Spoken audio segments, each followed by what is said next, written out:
Dear students, my name is Dirk Messner. I'm the director of the German Development Institute. We are now in lecture 4, and we are going to deal with the Great Transformation, a heuristic concept. This is basically focusing on chapter 3 of our flagship report, A World in Transition, a Social Contract for Sustainability. What you can see here is the structure of my lecture. We are focusing first on the key characteristics of the global transformation towards sustainability. We are going then to discuss drivers of low-carbon transformation processes. And we do have in episode 3 also an interview where we are going to discuss major issues which we have been discussing before. So, we do have learning outcomes which you should have in mind. I will not go through the details here. It is about major reasoning for low-carbon transformation. It is about the question how we can differentiate different transformation processes which we have been seeing in history, and to focus on the specific characteristics of the global low-carbon transformation which we are focusing on in our flagship report.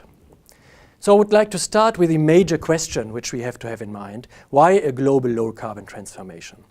And the first reason here is very, very simple. You see here a citation from Michael Spence. He's an economist from the United States, a Nobel laureate economist. In a World Bank conference on green growth, he stated the following in a December meeting which we had. He said, "We simply can't scale up the existing growth patterns." And this is what it is all about. We are going to be 9 billion people in 2050. We are going to see a GDP which is tripling from $60 trillion in 2010 to $180 trillion in 2030, 2040. We are going to see a growing global middle class in the global economy. This is a very important point. We do have here on the slide a diagram on that. What you can see here is that in 2010 we had people defining as global middle classes. These are people with a GDP per capita per year between $4,000 and $40,000. These are more or less 2 billion people today. 50% of them are living in the OECD world, and 50% of the others are living in the so-called developing countries. If you look towards 2030, what you can see is that we are going to have 5 billion people defined as global middle class persons in 2030. 80% of these people will then living in non-OECD countries, only 20% in the OECD world. And this implies that we do have growth now in the global economy. We do have growth in developing countries, which is very good because we are reducing poverty. But at the same time, if this growth is coming up in business as usual growth patterns, we will obviously produce dangerous climate change. So the impacts of dangerous climate change, this is the center of the low-carbon transformation debate. We know that we do have a 750 gigaton budget of greenhouse gas emissions, which we can emit from now on to 2050. This is what is still allowed if we accept the 2 degrees Celsius target. And this implies that we need to learn to organize wealth creation, to organize the growth which these new global middle classes are producing within this budget. And we do have to accept our planetary boundaries. So this is the framework which shows us why we need a global low-carbon transformation. Natural scientists are explaining to us, and you can see this here on the slide, they are explaining us that on the one hand side we are confronted with natural planetary boundaries which natural scientists can explain now very, very well. And what they also explain to us is if we pass these kind of planetary boundaries, we might run into tipping points in the Earth system. Tipping points implies that entire ecological ecosystems might collapse, or that entire ecosystems might transform into new patterns of equilibrium which we cannot describe. So this is a very dangerous situation for human mankind. We need to learn, and this is the new challenge for the global community, we need to learn to organize wealth creation, growth, and better living standards of global middle classes within these kind of planetary boundaries, which natural scientists are now able to define very well. So the next slide is on the greenhouse gas budget. This is a very important point because what we have been calculating in our flagship report is that If we really accept the 2 degrees Celsius target, from now on to 2050, we still do have a global greenhouse gas budget with 750 gigatons. So this is the volume which we still are able to emit. The question, of course, is how big is 750 gigatons? And the answer is that if we would maintain and stabilize the current emissions on the current levels, we would run out of this 750 gigaton budget during the next 20 to 22 years to come. So this implies that this is a very small budget. And we need to learn to organize the global economy within these greenhouse gas budget, which is only 750 gigatons big. We do not only have a question of limited volumes, which we are still able to emit, we do have a very strong and a very heavy time pressure.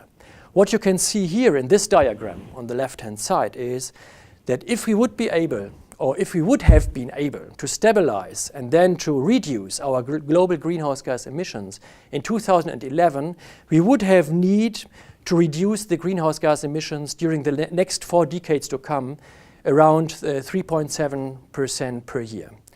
If you have been working with economists on labor productivity, on energy efficiency, these are still efficiency gains and reduction gains, which we know from history.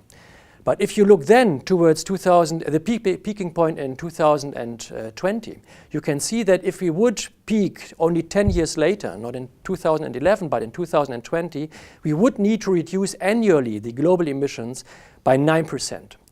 And this is impossible. It's impossible from an economic perspective, from a financial perspective, from an institutional perspective. So the important message here is that we are under high time pressure. The low-carbon transformation is not something which we can develop slowly during the next decades to come. The time pressure is key. We need to focus the global growth process into a new direction during the next 5 to 6 years to come if we really would like to stay within the 750 gigaton budget. If we don't do so, we need to go into investments, big investments, to adapt our societies and economies towards dangerous climate change. This is the reason why we argue that the low-carbon transformation is a great transformation. We compare the low-carbon transformation with only 2 other big transformations, big civilizational shifts in the history of human mankind. We argue that the low-carbon transformation is only comparable with the Neolithic revolution, the emergence of agriculture. So human mankind invented agriculture more or less 10,000 years ago. We only have been several million people on Earth 10,000 years ago. Then we see a second big transformation, a second big civilizational shift in human mankind. This is the Industrial Revolution. It is the fossil energy revolution. And this kind of revolution, as you know, took place 200 to 250 years ago. The present transformation, the low-carbon transformation, needs to be a low-carbon transformation within the 750 gigaton budget. This is what we already saw. It needs to be a transformation which makes possible growth towards the future within the planetary boundaries. Many people speak now about a new era of human mankind, the Anthropocene. I will come back to this point in a minute. This transformation needs to be global. Remember that the Industrial Revolution has been a national revolution. It started in only 2, 3, 4 national economies, first in Europe, and then spread it during the next decades to come around the world. This transformation, the low-carbon transformation, needs to be global from the starting point on, because as you have been seeing, the budget is very small and many actors have to reorient their growth patterns. The new global middle classes are at home in developing countries, which are starting now to grow. So the transformation has to be global. And the last point, which is very important here, is that this third great transformation in the history of human mankind needs to be managed. It needs to be organized. It needs to be politically shifted. We speak about a new social contract, which is necessary to make this great transformation happen. And I will come back to this point. But remember that this great transformation differs radically from the other 2 ones, because the other 2 great transformations have been evolutionary processes. This time, this big transformation needs to be global and it needs to be politically organized. The Anthropocene. I have been telling already that natural scientists, a group of natural scientists, a growing group actually, is arguing that we are moving into a new era of human mankind. They call this new era the Anthropocene. Paul Crutzen is one of the natural scientists who is arguing into this direction. Paul Crutzen was the observer of the ozone hole problem several years ago. He got a Nobel laureate prize for this kind of observation. And he is arguing and demonstrating with data from natural sciences that since the end of the 20th century and the beginning of the 21st century, mankind, human mankind, is for the first time in the history of the Earth system as such, the dominating and strongest geological force in the Earth system itself. This is a very strong statement because before we had in mind that at the end of the day, human mankind, we as human beings, we are part of the Earth system, we are living on Earth, but the Earth system is, as such, is driven by the dynamics of the Earth system. But now the major drivers of the Earth system are we as human mankind. And this implies a series of very important challenges. The first point is obviously that we need to accept as human mankind that we are responsible for the future of the Earth system as such. This is a new worldview. It goes much beyond the discussion which we do have since the 1990s about shaping globalization, stabilizing the global economy, organizing global governance, because all these kind of ideas are surrounding the major concept that we as human beings are organizing our own societies and economies. But now we have to take responsibility for the whole Earth system. This is a new worldview. There is a second very important thing. It is about timescales. We as human beings are not very good to think long term. As human beings in terms of individual persons, our economic system is very short-term oriented. Our organizations are very short-term oriented. But the Earth system is running based on very long time scale cycles. And we need to learn how to manage those. To give you an example, if we go business as usual with our greenhouse gas emissions, the Greenland ice shield might disappear during the next hundreds of years to come. So the way we organize our economies today will have impacts which are relevant for hundreds of years.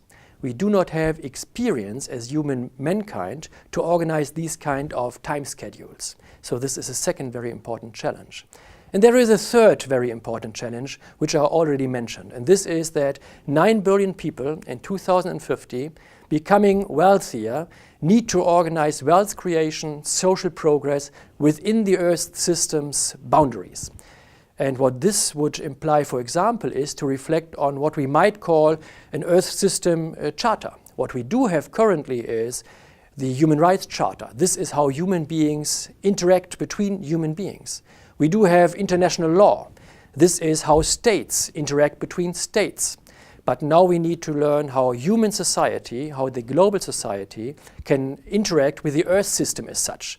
These are some of the challenges of the Anthropocene, and this underlines and emphasizes again that this transformation, the low-carbon transformation, is really a great transformation. What you can see here is a very interesting graph from an economist of the United States, Mr. Vogel. He got a Nobel laureate prize for doing research on innovation cycles, very long-term innovation cycles.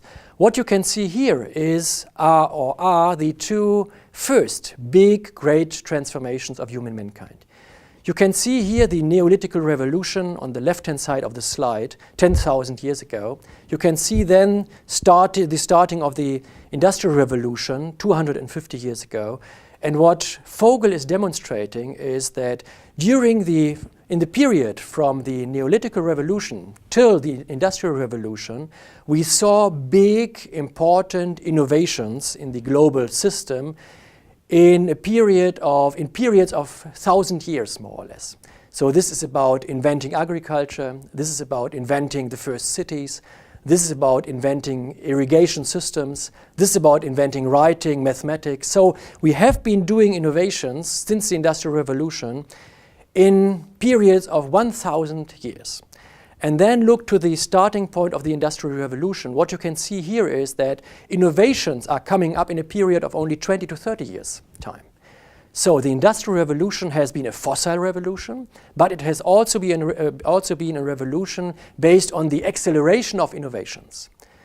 What I would like to demonstrate here is that we have been able already in the second big transformation towards the industrial societies to organize an acceleration of innovations.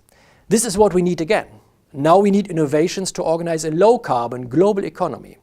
We might need to accelerate again technological innovations, but not only technological innovations. You will see in this lecture and in the following lectures that beyond technological innovations, political innovations, institutional innovations, cultural innovations are also very important. So the third big transformation needs to be based on innovation processes again, now to organize the low-carbon society within the 750 gigatons budget.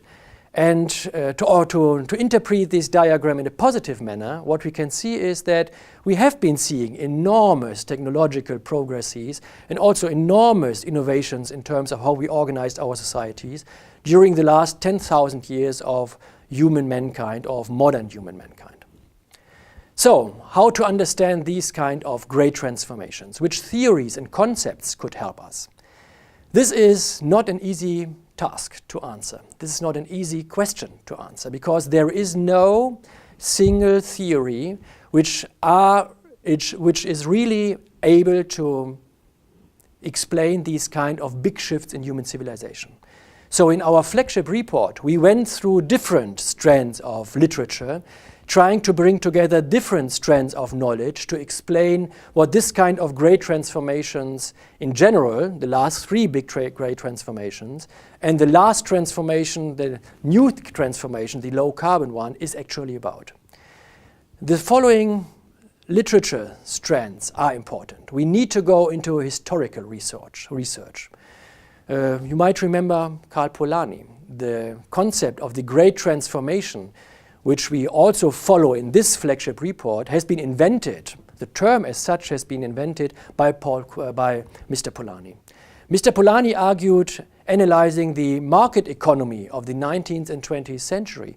He argues in his important and famous book on the Great Transformation, which he has been publishing in the 40s of the last century, he argues that the market economy is a very innovative system. It is a very dynamic system.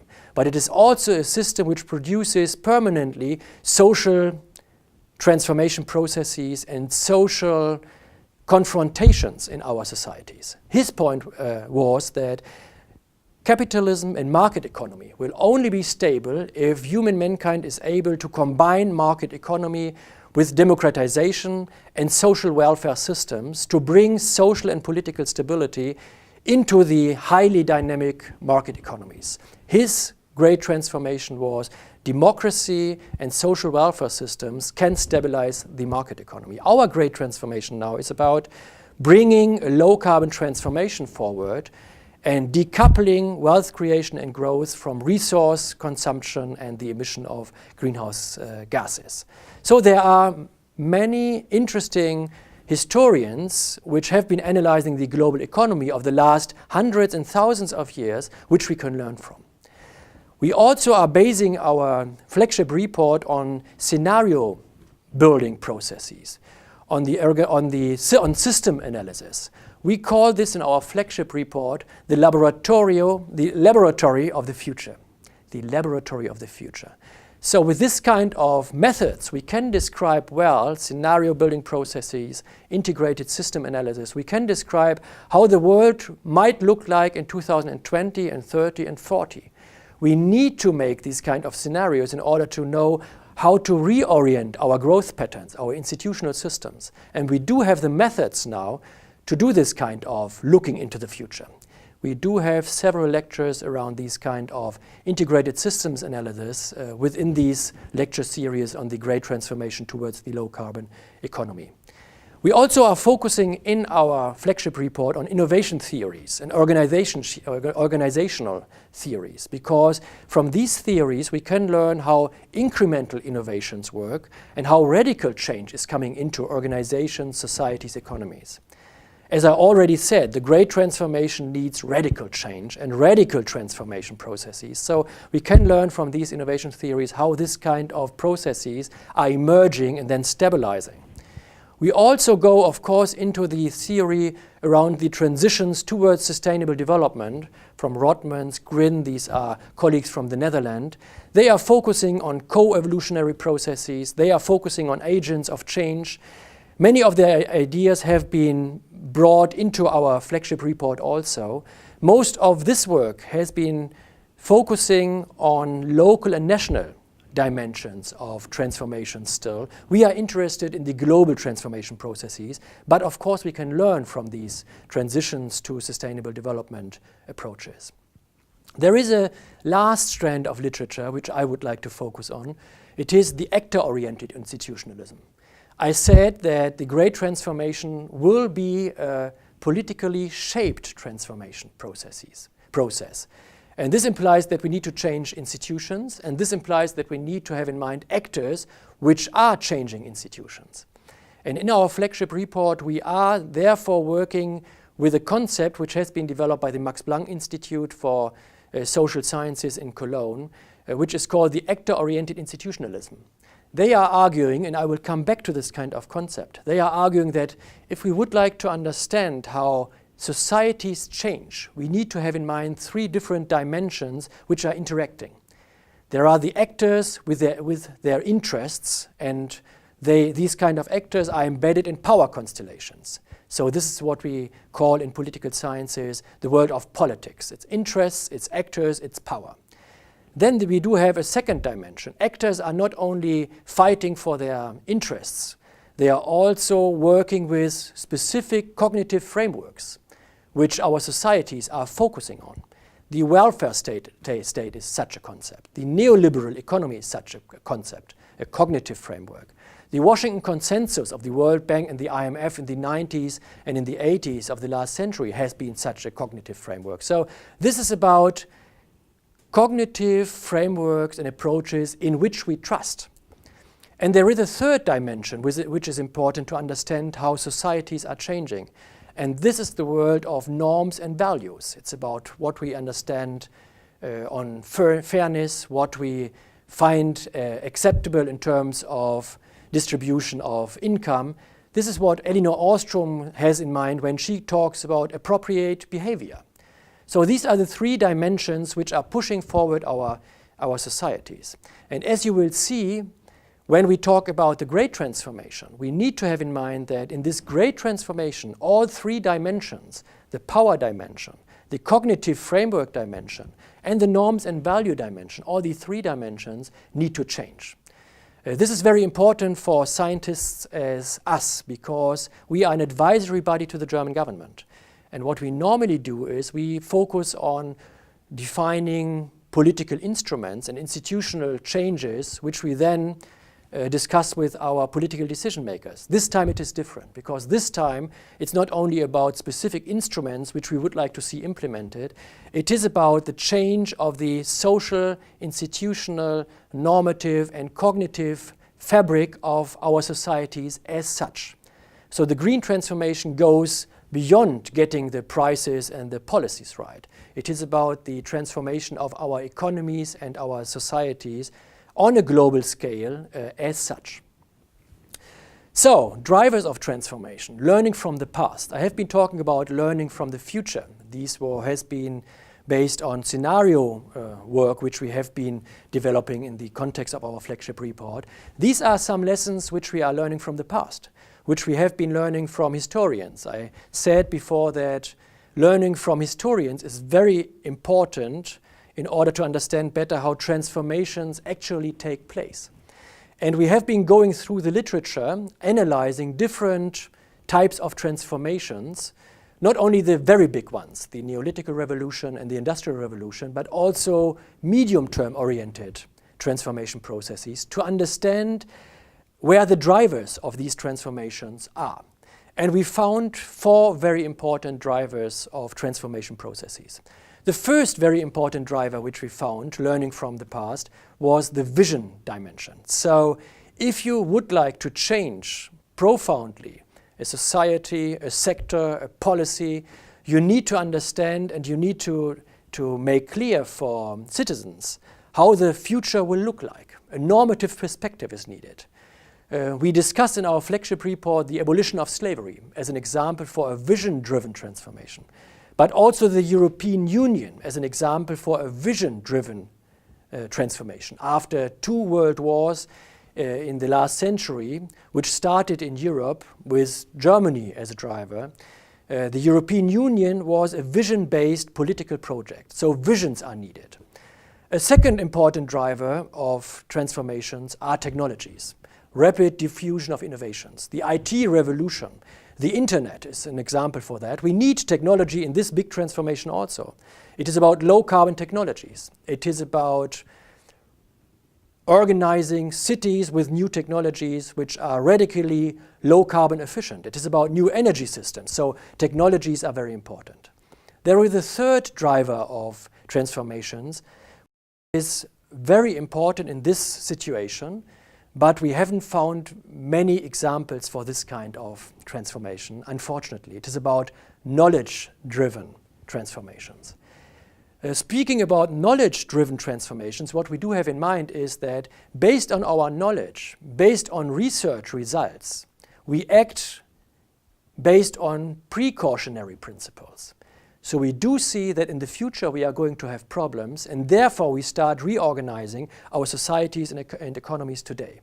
This is not the way we normally work, because normally big transformations are based on crises. This is the 4th major driver of transformations here. Remember the financial crisis which we are going through currently. We started with policies to embed the international financial markets when we had the financial crisis on our tables. Normally we react as individuals, as societies, as political systems, crisis-based, when we really try to organize bigger transformations. We only found 1 important knowledge-based, future-oriented, big transformations of relevance, and it was the protection of the ozone layers. I already talked about Paul Crutzen. He observed the problem of the ozone layers, and based on this kind of knowledge, international decision makers started to organize precautionary politics to avoid a crisis based on the ozone hole. But if you think about transformations, you will not find many knowledge-driven greater transformations. But we need this kind of knowledge-driven transformation now in the situation where we have to organize the low carbon transformation, because the climate crisis is still not there.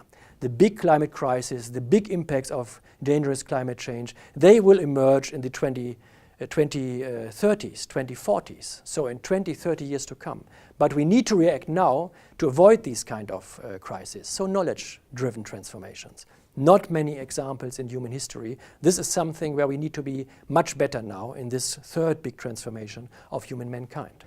Based on our technology assessments, based on our cost analysis, based on our policy option analysis, based on the analysis of the dynamics of the transformation, we are coming up with 5 good news and 5 major challenges. So the question here is, where do we stand in the low carbon transformation? And the answer is that we are already in this transformation process. And there are 5 big challenges, but 5 good news. And I would like to start rapidly with the 5 good news, because it's important to know that we are already making progress. And these 5 points are the following. The first one is that the low carbon technologies are actually available now. You will see this in our lecture on low carbon technologies, the transformation of the energy sector. So we are very optimistic in terms of technological development. There is a second very important good news, which is about costs. The low carbon transformation is not for free, but we can finance it, and I will come back to this point. There is a third point, which is about changing norms and values within our societies. We are bringing together in our flagship report data from around the world, and we are showing that people around the world, not only in Germany, not only in the Western countries, are understanding that values which are related to sustainability, to ecological systems, are gaining importance.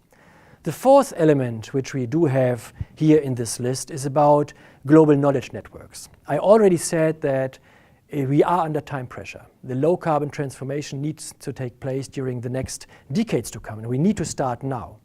The good news is that based on new information technologies, we can now learn much faster than in any epoch, in any period of human mankind before. Remember the Vogel diagram, where he shows that the Industrial Revolution was an acceleration, was a process based on acceleration, the acceleration of innovation processes. We can learn much faster now based on new technologies. And the last point in our positive list here is that climate change policies and low carbon policies do have several co-benefits. It's not only about protecting the climate. It is about better health. It is about job employment. It is about energy security. So we demonstrate in our flagship that there are many co-benefits for social and economic progress and development which are related to low carbon development. So these are the positive trends. On the left-hand side there, you can see the negative points or the major challenges.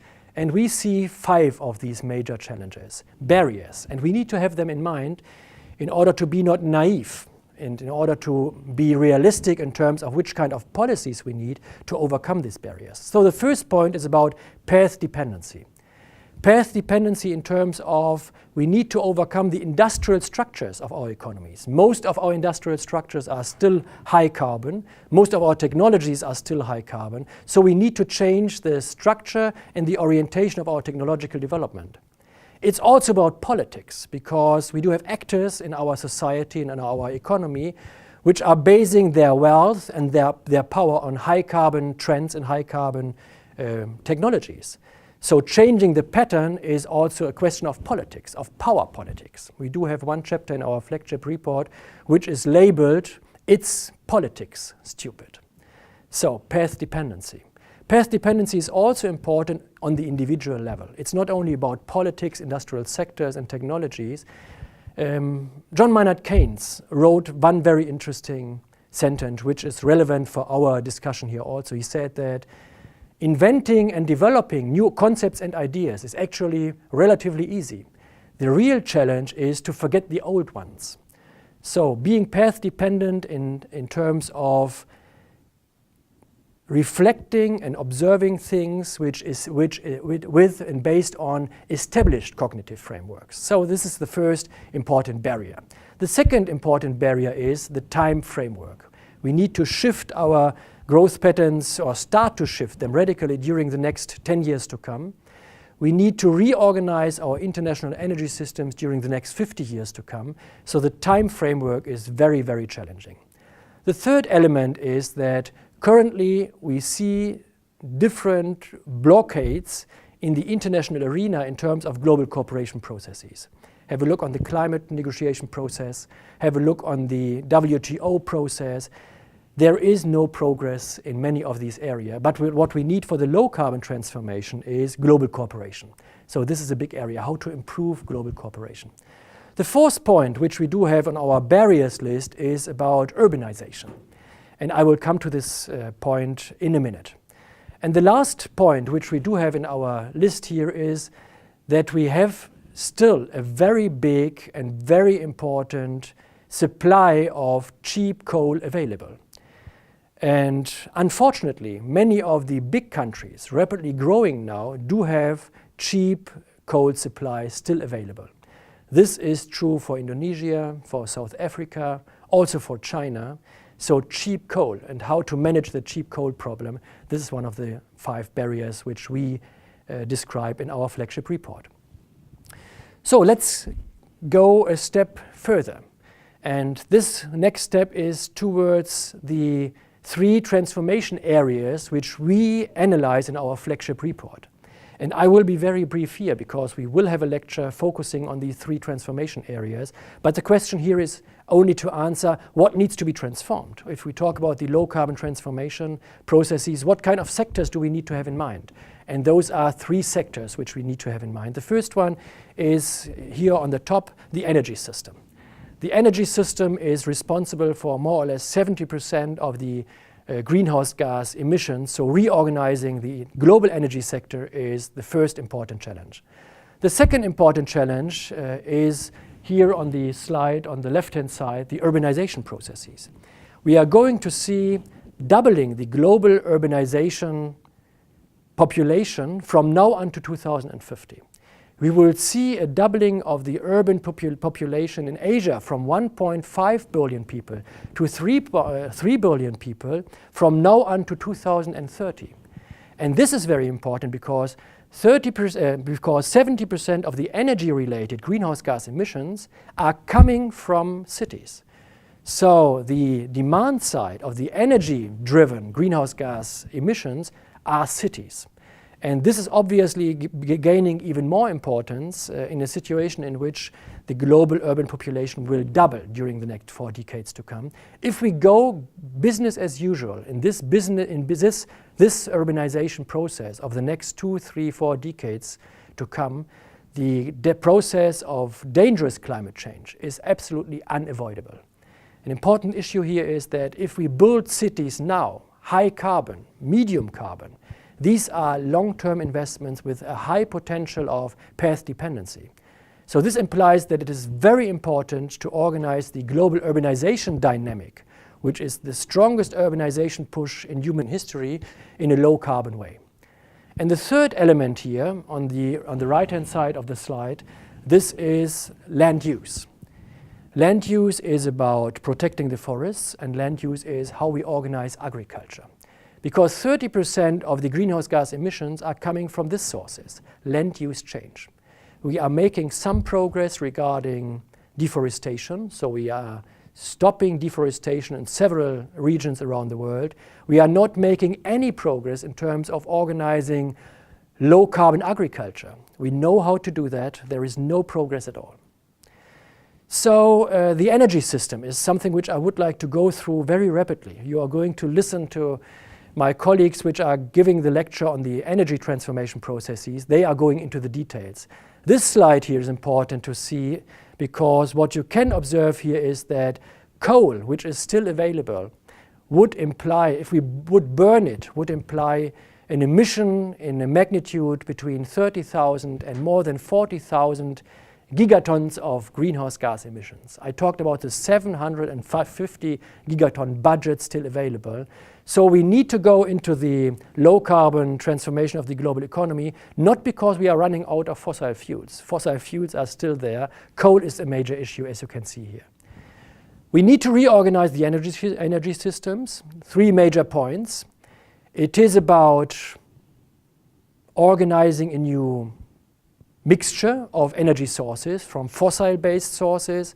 85% of our energy system today is fossil-based, 15% it's not fossil-based. It needs to be the other way around towards 2050, 2060, from 80-15 to 15-85. So this is the energy mix. We need to improve radically energy efficiency. And this is very important because this is not only about the energy systems as such, it is about the consumption patterns in our societies which use energy. So it's about our transport system, how we organize our cities. Energy efficiency investments are very important. And then, as you can see here on the right-hand side of the slide, we need to stabilize the energy consumption of the global economy during the next decades on a level of 450 to 500 gigatons. We are now consuming around 390 exajoules. And this is important because we demonstrate that if we go beyond these stabilization pattern, the costs for making the low-carbon transformation will be very, very high. So stabilizing the consumption of global energy production is very, very important. This is our favorite transformation pattern for the international energy system. What you can see here is that technologically and technically, it is possible to reorganize the global energy system in a way which would make it zero carbon towards 2050. This will not happen because we do have established political interests. We do have many countries which are not going out of high carbon energy production systems during the next decades. But technologically, this is an option. These are some of the technologies which are important. Solar-based technology, Desertec partnerships between Europe and Africa might be a very important pillar of the low-carbon transformation. You see wind energy here, and you can see that the efficiency of wind energy is gaining radically during the last 2-3 decades.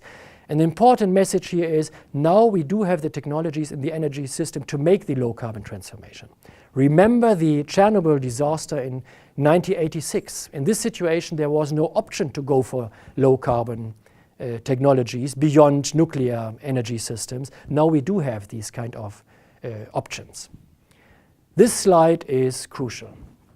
This slide is crucial because what we calculated here together with colleagues is based on the question, how big needs the contribution of renewable energy carriers in the process of producing electricity for the world be to see price convergence between renewable energy-based energy production and fossil-based energy production. And what you can see here is that in the area between 15% to 25% of contributions of renewables to the global electricity production, we will already see a price convergence. And this is a very important message because having price convergence implies that we will see an automatism towards low carbon energy investments, because now still the argument is that renewables are too expensive. But we will see a tipping point regarding price convergence already in this area between 15% of 20 to 25% of the contribution of renewable-based electricity in the global energy system. And this is very big and important message, because remember that in the German context, we already do have a contribution of renewables in our energy system around 20%. So the cities are relevant. I talked about urbanization. In the industrialized world, it is about the reconstruction of existing buildings. We do have a huge efficiency gain. We do have huge efficiency potentials here, around 90% if we go for low carbon reconstruction in investments in our industrialized societies. In many countries in the developing world, in Asia, it is very important to go towards high-density cities, because high-density cities imply that we are working in a much more carbon-efficient way than in the usual structures which we see in many US cities, urban sprawl, which is very inefficient from an energy and low-carbon perspective. It is about transport systems, of course, in our cities, and this is a huge, huge area where we need much more investments and where we need also much more research. We know much more about low-carbon energy systems than we know about low-carbon transport systems, which are really able to stabilize the urbanization process and the urbanization shift which we are going to see during the next decades to come. So I'm finishing this lecture on the major characteristics of the low-carbon transformation, focusing on costs. Because if you try to convince policymakers that we need low-carbon transformation processes, the first question is, what does this cost? So we need answers for that. And this diagram gives us some indications about the cost dimension. The first important point is that the groups of researchers working on the global costs of the low-carbon transformation processes argue that we need to invest between 1.5 to 3, maximum 3.5% of the global GDP in low-carbon investments to make the low-carbon transformation possible, to make growth and wealth creation within the 750 gigatons possible during the next years to come.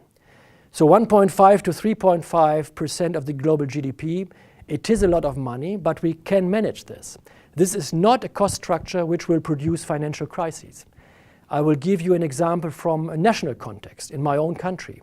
During the last 20 years in Germany, after the reunification, we invested between 5 to 7% of our national GDP in the process of modernizing the eastern parts of our country, 5 to 7%. So what we need to do globally now is much less. We can do this, but of course these are huge pre-investments which have to be realized. We do have a separate lecture on this pre-investments and which kind of political instruments are going to help us to mobilize this capital. But of course it is also important to contextualize what 1.5 to 3.5% of the global GDP actually means. 4 arguments are relevant here. The first one is that it is important to understand that we need to invest now, upfront investments, and we are going to see savings, high savings later. I will come back to this point with the last slide, focusing on the German context. So upfront investments, savings are coming later.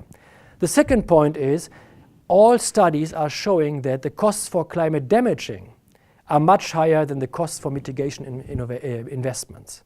In all these calculations, 1.5% to 3.5% of low carbon investments needed, the costs for climate damages are not involved.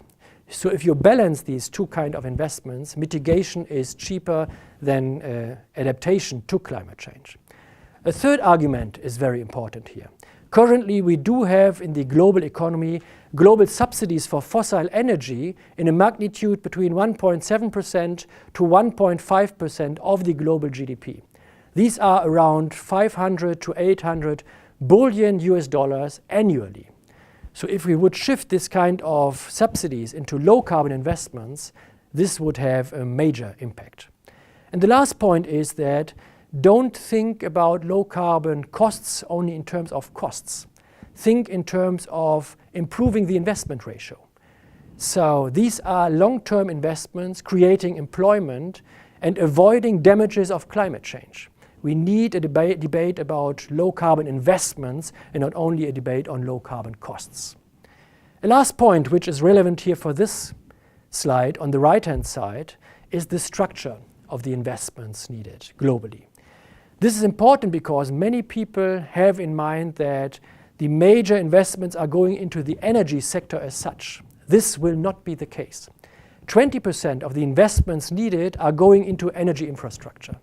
50% are going into buildings, transport and mobility. This is the demand side. This is improving energy efficiency. So the investments in energy efficiency are actually much bigger than the investments in energy infrastructure as such. Then we will need higher investments in research and development, innovation, new technology, new knowledge. And 15% need to go into land use changes and industrial sectors. So this is the kind of structure of investments which we need to have in mind. This is my last slide here. It is the German case to demonstrate investing today, higher cost structures in a transitional period and savings later. What you can see here is that in Germany we are spending currently, in terms of energy costs, we are spending 212 billion euros annually. And what you can see here in this diagram is that during the next 2 decades, from 2010 to 2030, we are going to see a rise of these spendings around 20 billion euro annually. So a rise of 10% of our current spendings. And then if you look towards 2030 and beyond, what you can see is that the costs are then going down dramatically because we do not need to feed the new renewable energy structure with fossil fuels. And the costs which we are then bringing down are very, very big. So this is the challenge. We need to manage this kind of time lag problem. This generation from 2010 to 2030 has to invest in the low carbon transformation, in our country in this case, and we will see important decreases of spendings in the energy sector in 2 decades to come. So it is a long-term investment which we need here in Germany and worldwide.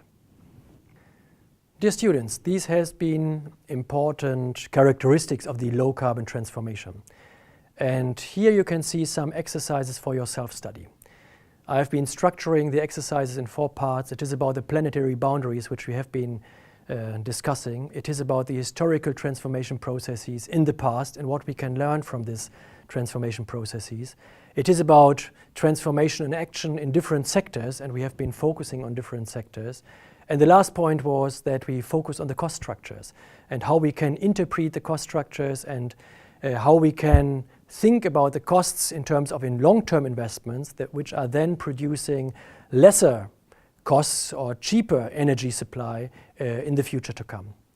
So, dear students, I hope that these kind of exercises will be helpful to reflect again about the major characteristics of the low-carbon transformation. I also hope that you got an interesting impression what the low-carbon transformation actually is about the dimension of the low-carbon transformation, the time schedule of the global low-carbon transformation, and the kind of actions in the political and economical sphere that we need to make this low-carbon transformation happen. I'm happy to see you again in episode 2.